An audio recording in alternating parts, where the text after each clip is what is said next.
Second दिन हामी झर्ना हेर्न जाँदैछु।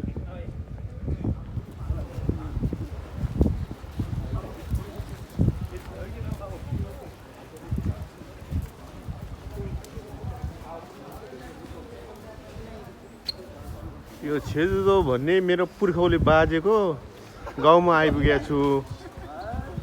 यो खोला नाला डुल्दा डुल्दा वाक्क लागिसक्यो। राम्रो ठाउँ भनेर आएको बाजेको गाउँमा यो पहाडमा यो झरना खोला हेर्दा हेर्दा दिक्क लागिसक्यो मलाई।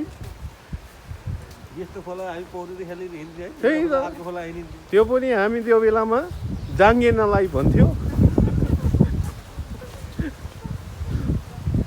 ल के गर्नु अब घुम्नै पर्यो।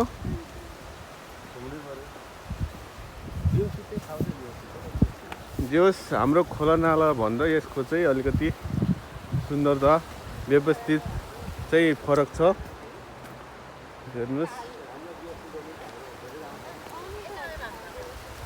यो चाहिँ अलिकति सरसफाइ व्यवस्थित यो अलिकति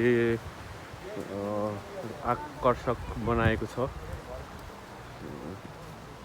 हाम्रो बाजेको गाउँमा चाहिँ अलिकति अब प्राकृतिक रूपको भने त्यो पनि प्राकृतिक हो तर प्राकृतिक अलिकति कृत्रिम तरिकाले बनाएको छ। हेर्नुहोस् अनि यो चाहिँ सेकेन्ड दिन छेजुदोको चाहिँ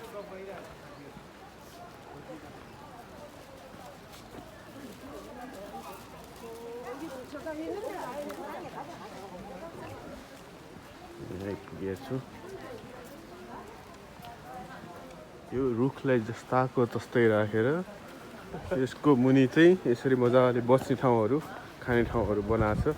यो प्राकृतिक कुरालाई चाहिँ केही पनि नबिगारिकन यो पुर्खौली बाजेको घर जाने बाटो त पहिले त यहाँ त घटकुलो जस्तो थियो। अहिले त पुरै यसरी ढुङ्गा बिछाएर रहेछन्।